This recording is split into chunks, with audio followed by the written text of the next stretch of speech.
Welcome to the 2-Point Conversion Coaches Show. I am your host, Brandon Hurley with the Jefferson Herald, and today we are shooting live from Tech Zone. We have a unique show for you today. I am joined, as always, by Greene County head football coach Mitch Moore, and today we also have a special guest, Clay Smith, linebacker for the Greene County Rams. First, before we get going, we'd like to thank our sponsors, Tech Zone, of course, and one of our other sponsors is Dock Stadium in Moomeat, so without them, we wouldn't be able to do this, so thank you very much. Today, we are recapping Greene County's 62-0 win over Shenandoah, another record-setting performance, their fifth straight win to open the year. They are 5-0, undefeated, now ranked fifth in the state in 2A, one of only 4 teams remaining that are undefeated. They set a couple defensive records. Last week, they broke a record for fewest yards allowed as a team, 17 yards, and they also set the defensive rushing record of minus 25 yards, so another unbelievable performance. Clay Smith was one of the big leading tacklers on the team. He had 12 and a half tackles. He now leads the team in tackles with 33, so it's just another huge victory along the way. First time that the Rams are 5-0 since 2007. It was a balanced offensive effort as well, rushing and passing. So let's just start with that, Mitch. We won't dwell too much on the Shenandoah game since it wasn't a very close game, but just kind of starting off, what are some of your biggest takeaways from Friday's win? Well, I think the biggest thing I took away is our team continued to get better. We continued to snatch momentum and play inspired football. We were enthusiastic, played with great energy. Clay and the defense, again, had just another outstanding performance. They really make it easy to coach this football team because of the passion and the energy and the level they play on Friday nights. And so, and then like you said, our offense had a balanced attack, and Brent Riley played a really, really efficient football game. Clint Denhart again, Colby Kafer, Joel Ward got in the action. O-line continued to play well, and we beat a football team that we were better than, and we did what we were supposed to do. So another good win for our football program, and certainly kept our momentum going in the right direction.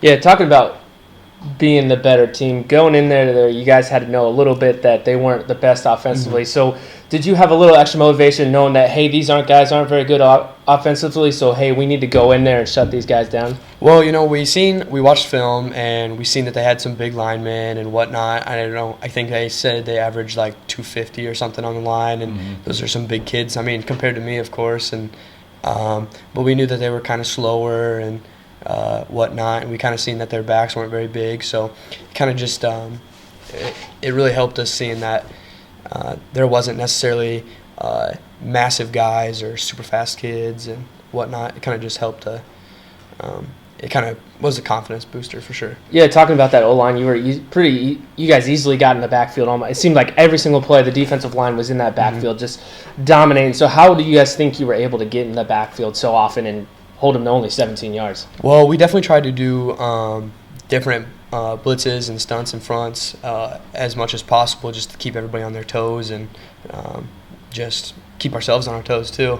And just, you never know what's going to happen next. So yeah, absolutely. And I've talked about this a lot this year with Mitch. The defense is the strongest part of your team. You're holding teams under 5 points now, holding guys like 35 rush yards a game. So being one of your kind of the quarterback of the defense, calling the plays and whatnot in the huddle, what do you think has been the biggest key to your guys' defense success so far? It's definitely I think that since we've had all this success already just from starting week 1 with Perry, it's just been a confidence booster for everybody on defense, just knowing what we can really do. And everyone works as a single unit out there as defense, and we're all great teammates, and we all like each other, and we all get along, and we're brothers. And then not only that, but I think that we're a really good team for gang tackling. So when it comes down to it, everybody wants to go balls to the wall and yeah, absolutely. hit somebody. You see that a lot, yeah. It's not just one guy tackling someone. When someone grabs something, it's just everybody just always swarming. a competition. Yeah. Mm-hmm. So yeah, talk about that competition.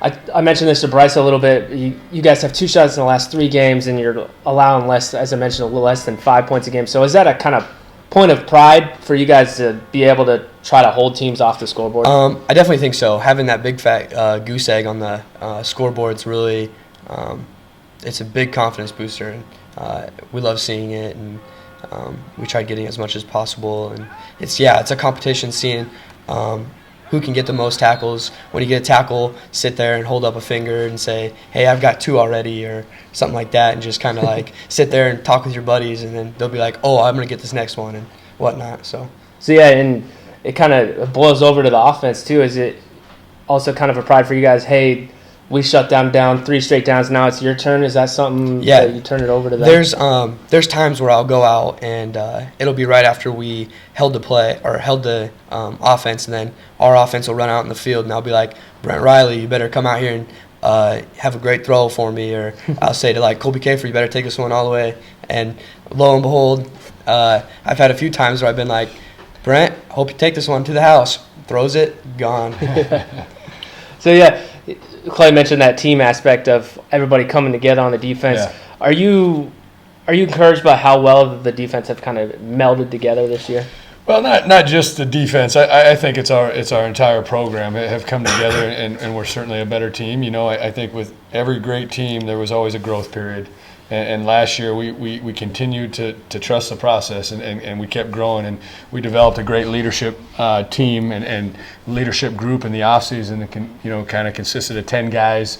Didn't matter the grade, that just we felt and were voted on by our team that were leaders, and we met every week, and Clay was one of those guys, and just through those teachings, through trials and tribulations, and through a little bit of diversity last year, our team is just kind of molded together. And then, as I said early in the season, we played with great energy and great passion, and we were great teammates. And then that's slowly kind of turned into some confidence. And the whole group, we're a lot better as a group than we ever were as individuals. And I think this team's finding that out, that when we can play as 11 guys on one side of the ball, and it's not just defense. I know we've got a lot of credit because we've had some unbelievable numbers, and we're really doing some things that are probably historical in terms of the first 5 games, but that doesn't mean anything yet, Brandon, until we finish this thing. But our offense too has done a good job, and they're a unit that's really come together too. So it's been the whole team. It's been the whole team, and our coaching staff has done a great job of.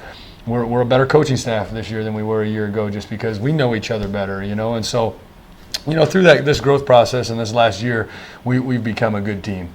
Yeah, you mentioned those offensive numbers. They're pretty ridiculous too. I mean, I think I looked it up. You're averaging somewhere around 45 points a game. In the last 3 games, you guys are averaging 59 points a game. You've outscored your opponents in the last 3 games by almost 170 points. Brent Riley now is tied for the 2A lead in touchdown passes. Yeah. And he's really come to – I talked to you and him earlier this week, how he's really come together the last couple of weeks. Yeah. He's thrown for 450 yards, has 8 touchdowns. His completion percentage is around 63. So what do you think has been the key in him taking that next step and kind of advancing to the next level? Well, and this is my opinion, but the hardest position to play in all of sports is the quarterback position. And I think most of our guys would tell you that. And it's also what makes it so hard is it's a position you can't replicate every single day.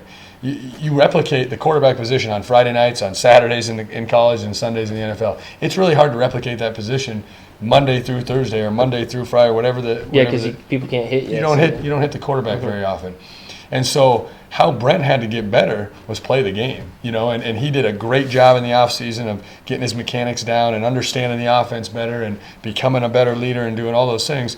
But in order for Brent to grow, just like he grew last year in the JV season, he has to play football games, and that's what we've been able to do, and our defense have given him a lot of opportunity to play a lot of football. And so Brent continues to get better. Brent's going to be a great quarterback for this program for the next 2 years, and we're excited that he keeps to continue to improve. So Clay, Mitch mentioned team leaders a little bit, and Brent's one of those captains, and you're one of the captains. Yep. You came on pretty strong at the end of the year last year defensively. So what has it been like this year for you to be kind of the leader of that defense vocally? Well, it's a lot of pressure, of course, having to tell people what to do, being the quarterback, I guess, of the defense, and kind of making sure if the DNs are lined up right, and making sure your guards know where you're going and who's blitzing where, and calling your coverages and stuff. And it was I was under the wing of Jake last year, and kind of just learning from him. I thought he was a great mentor and helping me out, and kind of just learning from what he had. And I think I've learned a lot just coming out and just playing the game, really. So going off that, what have you enjoyed most so far this year of being that vocal leader of that defense? I don't even know. Probably, honestly, just winning in general. We've always had, we've had rough years, of course, before, and we've never had a winning season. And I think just the best part is coming out and winning.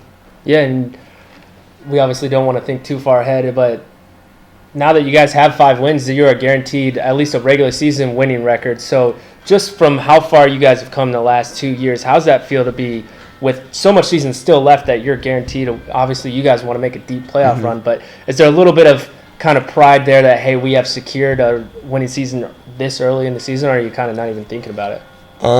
I don't really know. I mean, of course, it's great. It's great to have 5 wins and have a winning record, but it's just not good enough. That's right. 5 wins isn't our goal. Yeah, absolutely. So let's kind of talk about that and move forward. This week, you guys, you're 1-0 in district play. You play Kuemper this week. You go to Carroll on Friday. Probably, to this point, the biggest and most important game of the season. They're also 1-0. They've kind of caught fire after breaking the 3-game losing streak. Their record is kind of deceiving. We all kind of know they're 2-3, but they've played 2 3A teams, and they also played South Central Calhoun, who is one of the best 1A teams and was 2A last year.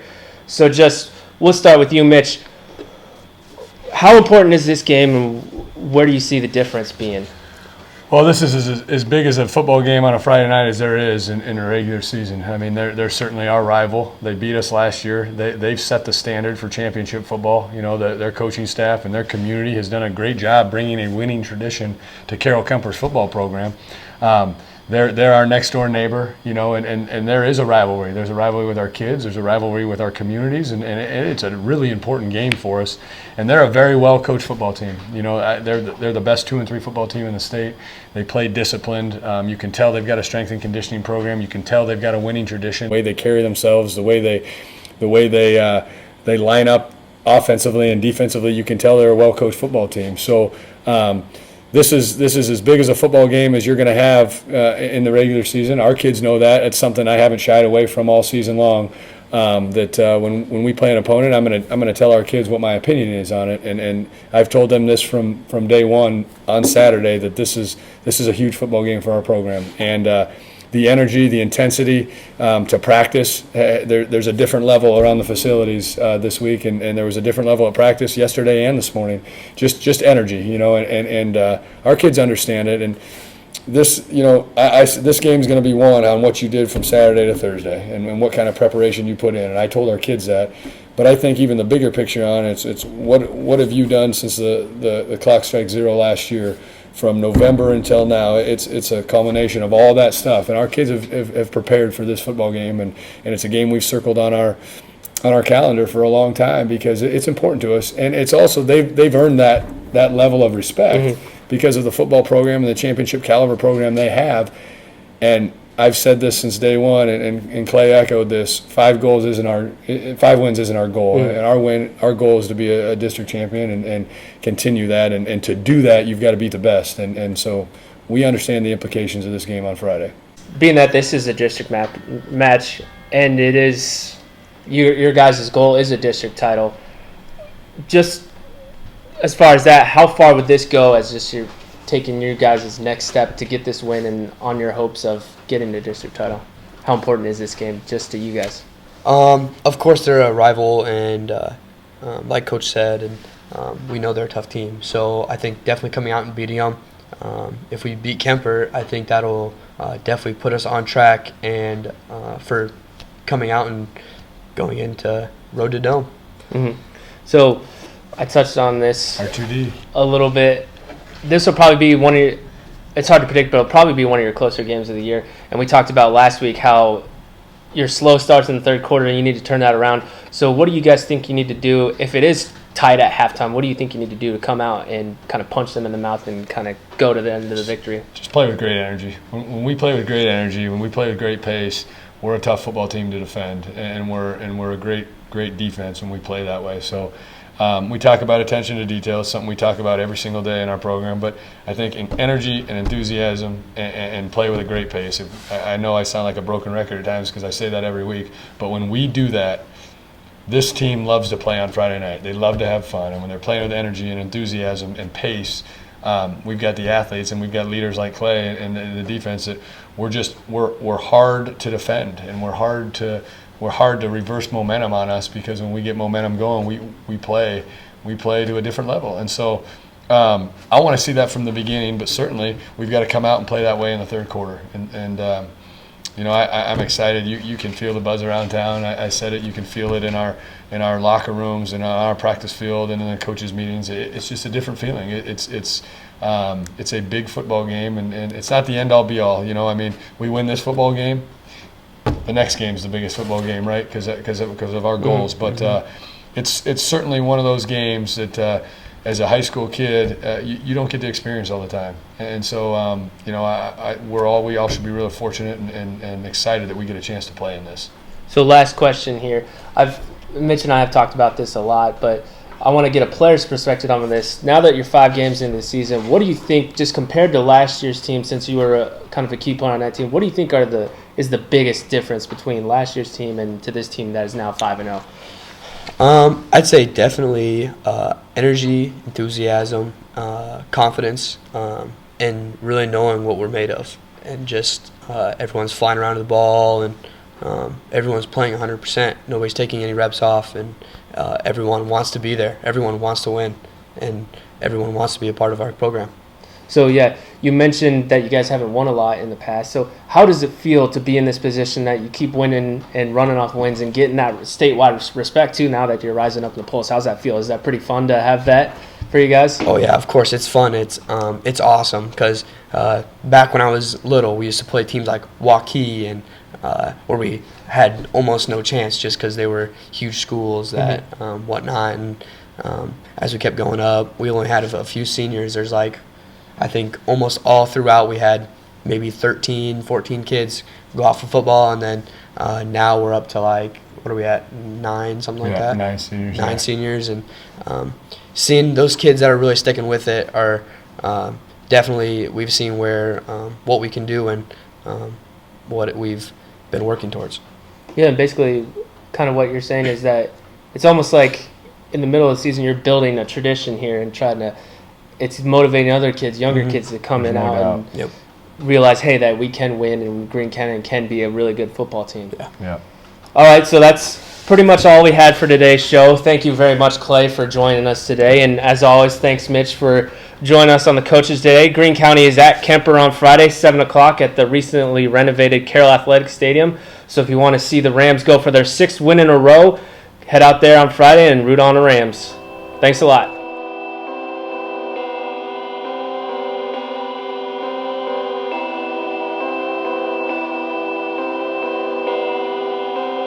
Yeah!